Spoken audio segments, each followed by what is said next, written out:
This is Professor Pete Alexander with the Winning at Business and Life podcast, where business leaders share their insights. It is 6 questions in 7 minutes because successful business leaders are busy and rarely have more time to spare.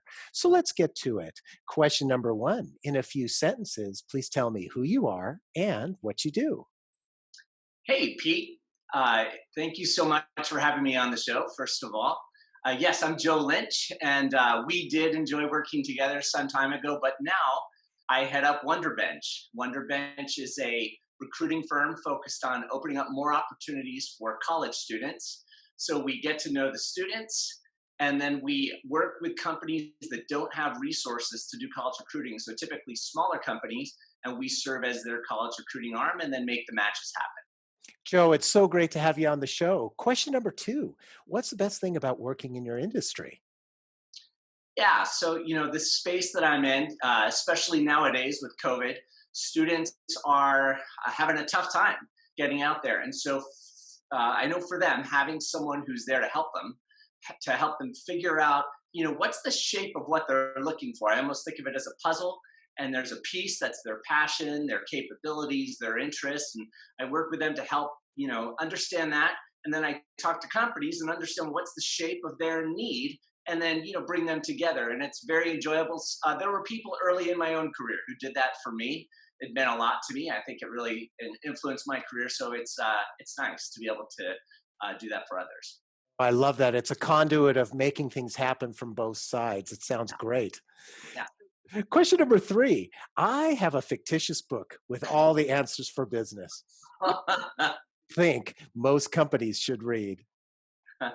First of all, yeah, it's a nice book. I'm gonna have to reserve it at my library. I'd like to give it a read myself.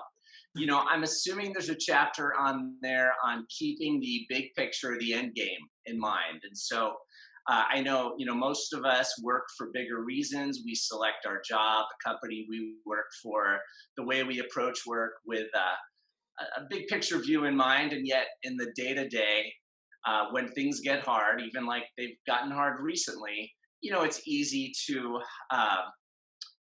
lose it a little bit. It's easy to lose your cool or to make a snap judgment or to respond in the moment where you're no longer as true as you'd like to be to those principles. And so I think having ways to be true to the end game, to the big picture, to why I'm working, to what outcomes I'm really working toward, having people in my life that can help me with that, that allows me, I think, during those tough days to do my best work, do a better job. Very well said. Thank you. Question number four. Other than the generic work harder, have a great attitude, and care for customers, what advice or insight would you give to other business leaders? Yeah, in the area that I'm working on and working in, which is engaging talent, I like to think about the stages that any new employee might have, if I'm the manager, if I'm the leader. And so there's the beginning, there's the middle, there's the end. And I think there are things to keep in mind with each of those. During the beginning, that's a special time. So finding just the right person who's going to come and help your organization, that's obviously important. But then once that decision's been made, doing the preparatory work to make sure that that beginning is as excellent as it can be. I've worked with people before that would have a little gift ready for the person that they use to welcome them. And they might have a plan laid out, or, hey, here's 5 people I want you to meet with. Even having the first day, lunch, whatever. Doing small things to make that special, I think, is a big deal. And also listening carefully, because in the very beginning, that's where some of the greatest insights come from. The person who's new, they have outstanding questions. There's a lot of good listening I think a manager can do then. Mhm. During the middle, that's the meat of the experience of working together. And so listening well, learning to understand each other, learning how to optimize work with each other. And then in the end, I think it's making and keeping commitments to each other. That's in the end what work really consists of. And so hopefully we learn to do a great job of that, but we're going to make mistakes. We're going to have some issues. And I think having an environment where it's okay to surface that and to say, okay, I need to share something with you. I need your help, and to problem solve together. So, that's how I think about the middle, the substance of the work that we do. And then at the end, Pete, I think a lot about a friend of mine who early on in my adult life did something that just has always stuck with me. And whenever I finished my time with him, and we were friends, he would walk me out to my car.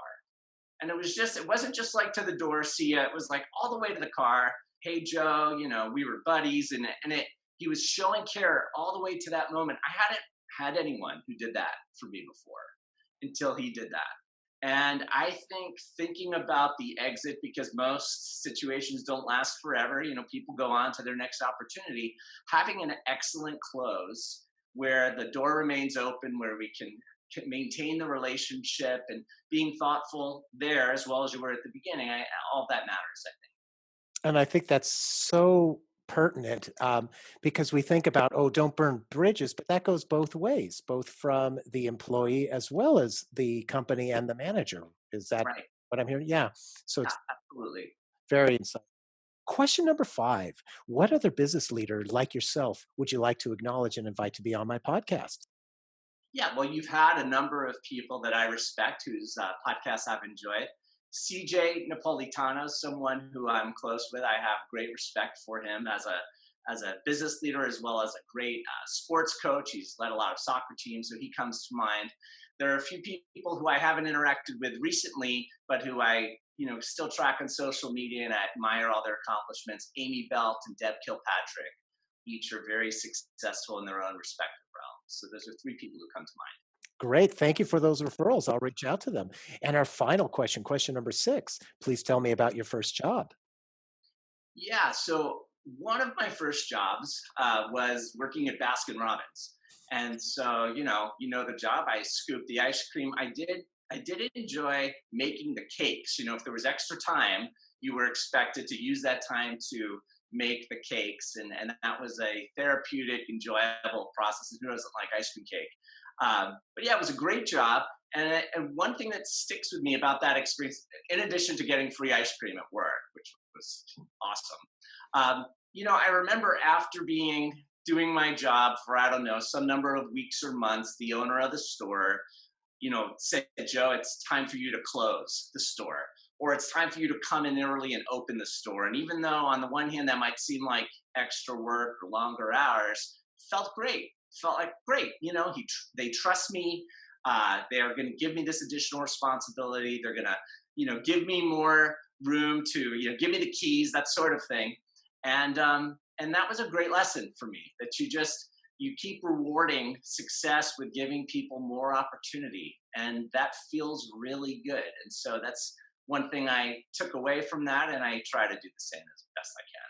That's a great story. Isn't it interesting? Even in a simple retail environment, being trusted with more responsibility made all the difference in the world. Yeah, absolutely. It's Still great. love Baskin Robbins. So, Joe, thank you so much for being on the show. How can people find you?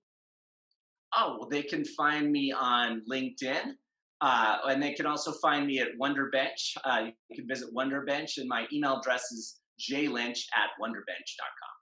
Perfect. This is Professor Pete Alexander with the Winning at Business and Life podcast. For more insights and ideas, please go to LinkedIn, YouTube, Facebook, or iTunes and search for the Winning at Business and Life podcast. Thanks for listening.